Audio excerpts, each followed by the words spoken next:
Hello, and welcome to my analysis of A Childhood Hymn by David Holsinger.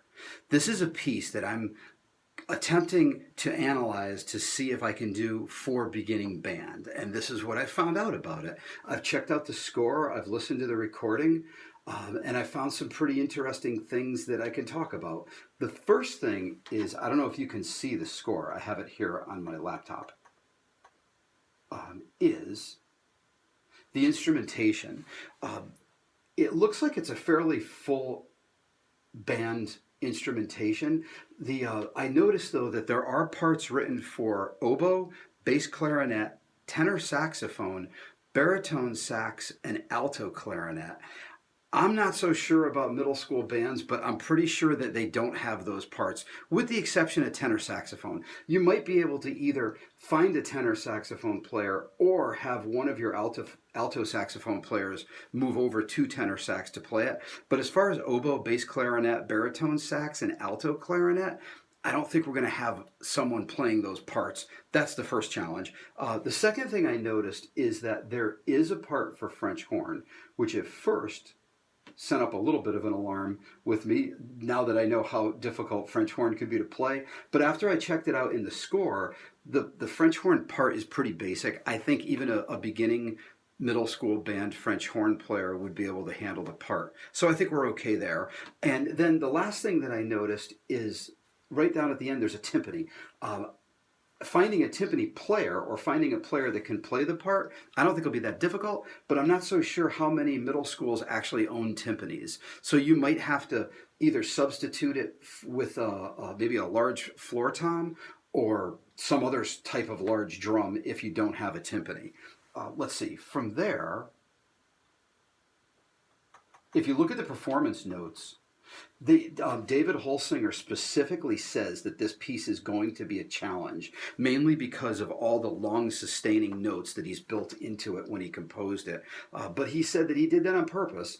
And what are his actual words? He said, young musicians can make beautiful music. So with the right director and rehearsing and boosting their confidence. He says we can get through it. After looking at the score, I think we can. I don't think it's anything that's impossible. He also gives a couple learning objectives, which pretty much go along with what he had said in the performance notes. He gives a couple scales and arpeggios that he said each part in the following should learn. He outlines the dynamics, other musical terms, time signature. They're fairly simple. There's tenuto, piano, mezzo forte, crescendo, 4/4 time signature. I think everyone would be okay with that, even if it was a beginning band. Then that brings us to the actual beginning of the piece. The first thing I see, I went page by page and tried to analyze what I saw, both from the ink and paper and from listening to it.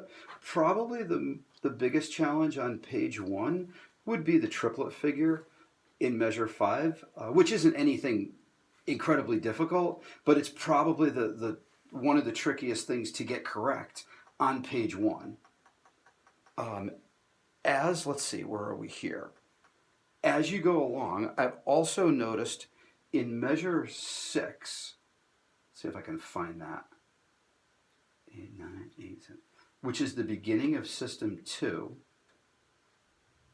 From listening to the piece, I noticed that the chord on beat 3, it's definitely a modulation point in the song.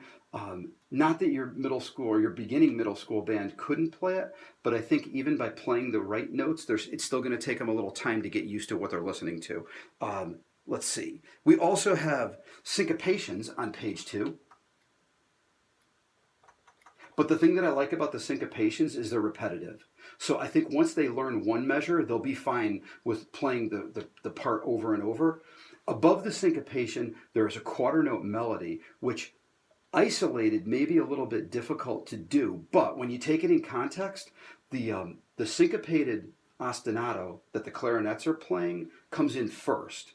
Then the melody with the flute, oboe, and bells comes in over the top of it. So I think that gives them a nice introduction to kind of get the syncopation going first and then have the melody come in over the top. I think that should work out okay. We also have on measure 22, I really like the dynamics. There's a big dynamic change right here, and I think the Aaron Copland influence is felt stronger than ever right at this point in the song. Once again, there's a modulation, but with careful practice and making sure everyone is playing the right notes, and possibly having definitely having your band listen to the recording to know what it's supposed to sound like. I think they'll be able to get through that. And at measure 37, the dynamic comes back down and wraps up the song to the end. So overall, I would have to say that there are some challenges here, mainly the long notes and some of the instrumentation. But other than that, I think the composer is right in his performance notes when he says it will be a challenge, but it's a doable challenge, and students will learn a lot from it. Thank you for my assessment of this piece. Let me know what you think.